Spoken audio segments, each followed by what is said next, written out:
Band भी ले गया और जीटीआर भी ले गया, कुछ नहीं। अपने विभागीय सीम जो हनुस्पति पाइपलाइन जा रही है बुधवाना माइनर में, उसमें पड़ा है। जब ये पानी ज्यादा आ गया, 170-180 पाइप दे रखी है और मोटर पैनल दे रखे हैं।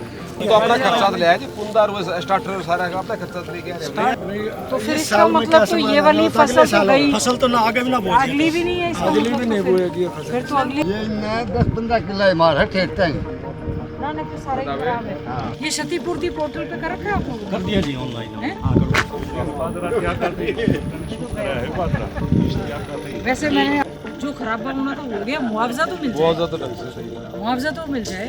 वो स्टार्टर बढ़ गया, ऑटोमेटिक बढ़ गया उसका। आपके जेई कौन है यहाँ जो जेई? किसान का खुद का था स्टार्टर, उसका के किस रुपए खुद बढ़ेगा तो मैं क्या कह सकता तो अपना आज वैसे मुझे आज कोई पानी का 12 किलो छत रोड को पड़े। जो है वो मोटर रिस्पॉन्सिबिलिटी लेके वो चेंज करवा दो, और बाकी जगह मान लो करेक्शन नहीं सरपंच साहब हो पा रहा है तो तेल का करवा दो। इसका परमानेंट सॉल्यूशन करवाओ जी, पूरे गाद नहीं है हमारे, और सूखा है बहुत बढ़िया जोड़ है उरे, और बालू रेत से अगर यो पानी वो पाइपलाइन के जरिए वहाँ पर जाने तो वो उनका वाटर लेवल भी ठीक हो जाए।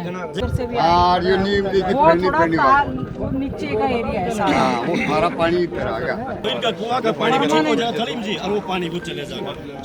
गांव तक में जल भराव ज़्यादा है, खेतों में भी जल भराव है, नुकसान भी है काफ़ी। और आप भी फील्ड में उतरे हैं, क्या कहना चाहिए? देखिए बहुत ज़्यादा भारी नुकसान है इस बार। जो बारिश है कुछ तो ज़्यादा हुई है, कुछ जो है व्यवस्थाएं शायद सही नहीं कर रखी थी। और इस समय मैं जैसे बिरोड़ गांव में हूँ, सारी कपास की फसल आप देख लो, सारी की सारी ख़राब हो गई है। बाजरा सारी की सारी फसल जो है जीरी उस साइड, हम कई गाँवों का आज दौरा करके आए हैं, चाहे वो हमारा मुंडाड़ा है, निवादा है, लड़ायन है, अकेड़ी है, और उस साइड से हम सारी जगह निकलते हुए अभी बिरोड़ गांव में पहुँचे हैं। और हालत तो ये है कि चाहे जो व्यवस्थाएं की गई हैं, मोटर दिए गए हैं, पंप दिए गए, पानी की निकासी नहीं हुई, जल भराव ज़्यादा है।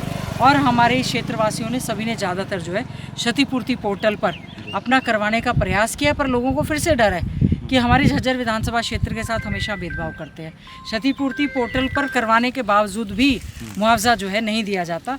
हालात तो इस समय ये है कि हमने जितना विजिट किया गांव में, खेतों में, गांव में भी, अंदर भी, खेतों में भी, शहर में भी पानी भरा हुआ है। हम ये चाह रहे हैं कि सरकार जो है, ठीक है क्षतिपूर्ति पोर्टल पर कईयों ने कर दिया और कईयों ने नहीं भी किया, तो स्पेशल गिरदावरी के आदेश देकर सही समय पर किसानों को मुआवजा देने की बात करें, और वन टाइम पेमेंट तो ज़रूर किसानों के खाते में डाल दें, क्योंकि वो पूरी तरह से इस समय मरा पड़ा है और बहुत ज़्यादा इस समय नुकसान हो रहा है। कहीं ना कहीं कुछ अधिकारियों द्वारा भी गलत दिशा में भी पानी डाला गया, तो कहीं ना कहीं नाराज़गी भी है किसानों की। देखिए बिल्कुल ठीक बात कह रहे हैं कि काफ़ी सारे प्रोजेक्ट हम क्योंकि लगातार लगे हुए हैं, झज्जर विधानसभा के हमने जो भिंडावास लेक है उसके आसपास के गांव जो हैं उनके लिए पाइपलाइन की, शैलो ट्यूबवेल्स की व्यवस्था कराई थी। आज हमारे लड़ायन, अकेड़ी, जमालपुर, हमामपुर और बिरड़ होते हुए जब हम आए हैं, इसमें जो है वो पाइपलाइन प्रॉपर तरीके से टेक्निकली वो कई जगह पर सही नहीं पाई गई। तो उसके लिए ऑलरेडी हमारा विधानसभा की याचिका समिति है, उसमें हमारा ये मामला हमने टेकअप किया हुआ है ताकि स्थायी समाधान हो। ये नहीं कि बारिश आ गई, मोटर लगा दी और पानी निकाल दिया। ये जो फसल है इस साल तो बर्बाद हो ही गई, अगले साल की भी कोई गारंटी नहीं है। सरकार, किसान जो है पूरी तरह से बर्बादी की कगार पर खड़ा है और दाने भी नहीं है। सरकार जो है उनको मुआवजे के साथ साथ और भी सुविधाएं देने का जो है वो अच्छे ढंग से काम करे। और हम ये चाहते हैं कि इन मामलों की जहाँ टेक्निकल फॉल्ट है उसकी पूरी तरह से जाँच भी होनी चाहिए।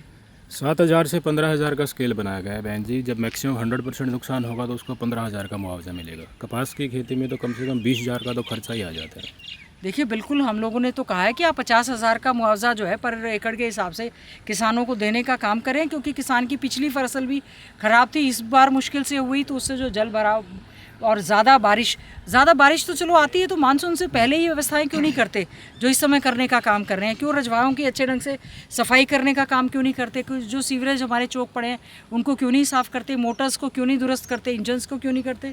हमारे साथ बहुत सारे हमारे प्रशासन के अधिकारी चल रहे हैं। हम उम्मीद करेंगे कि सरकार इसको गंभीरता से जो लेने का काम करे। हमने अभी जो रोड्स की समस्या थी या जल भराव था, तो हमने कंसर्न मंत्री से भी बात की है, मैंने चीफ सेक्रेटरी साहब से भी बात की है, मैंने ACS साहब से भी बात की, और फिर उसके बाद मैंने DC साहब से बात की, SDM साहब से बात की, और सारी पंचायतें और सब लोग साथ हैं चिट्ठी जारी कर देते हैं कि भी जो तेल लगेगा उसका जो है हम लोग रिफंड कर देंगे। बहुत सारी पंचायतों में तो पैसा ही नहीं है, वो कहाँ से लगाएंगे। और पंचायतों की ये शिकायत है कि जो पिछले से पिछले साल के भी 2021, 22, 23 के भी मुआवजे जो हैं, जो उन्होंने खुद अपना खर्चा कर दिया था, सरकार की ओर से उनकी पेमेंट नहीं हुई। तो हमने उनको ये कहा है कि आप इस तरह चिट्ठियों पे चिट्ठियाँ ना निकालें, फील्ड में उतरें, काम करें और प्रैक्टिकल इसको देखें कि कोई ना कोई पेट्रोल पंप आप आइडेंटिफाई कर दें जहाँ से वो तेल या डीजल लेकर अपने जो है इंजन, मोटर और साथ साथ में बिजली के कनेक्शन जो है उनको आप सुनिश्चित करें, पंचायतों से पैसा ना भरवाएं। और जहाँ पर मोटर जल चुकी हैं तो ये विभाग की जिम्मेवारी भी बनती है उसको और ज़्यादा मॉनिटरिंग उसको करते हुए मोटर्स को जो है बदलने का काम करें। बार बार जहाँ जल भराव हो रहा है बहन जी, हर बार वहाँ परमानेंट समाधान की आस लगाई जा रही है ग्रामीणों से। बिल्कुल, देखिए परमानेंट समाधान होना चाहिए। अब जैसे हम लोग यहाँ खड़े हैं, ये कह रहे हैं कि आप कोंद्रावली माइनर में डाल दो, आप दूसरे माइनर में डाल दो, जो हमारे ऑलरेडी माइनर है वो हमारे ओवरफ्लो चल रहे हैं। तो इसके लिए क्योंकि यहाँ पर जो चोहा है वो चोहा भी ज़्यादा है, तो कुछ ना कुछ समाधान तो स्थायी ही करना पड़ेगा ताकि इसका चोहा भी ख़त्म हो जाए और जहाँ पर वाटर लेवल नीचे है उनके जो है वहाँ पर पानी का लेवल भी ठीक हो जाए। और इस समय तो सबसे ज़रूरी ये है स्पेशल गिरदावरी के आदेश, और गिरदावरी जब तक क्योंकि होगी तब तक जो है किसानों के खातों में राशि जो है कुछ ना कुछ राशि तुरंत प्रभाव से सरकार को डालनी चाहिए। न केवल फसलें खराब हुई हैं, अभी तो बीमारियां भी होंगी। इनकी वजह से बीमारियां चारों तरफ होंगी, तो हॉस्पिटल्स में भी दवाइयों की व्यवस्था करना सरकार की जिम्मेवारी है। साथ साथ में इरिगेशन, एग्रीकल्चर, पंचायत के लोगों को छोड़कर स्वास्थ्य की टीम भी जो है पूरी तरह से उनको सभी जगह जाना चाहिए, स्प्रे करनी चाहिए, दवाइयाँ अवेलेबल करानी चाहिए।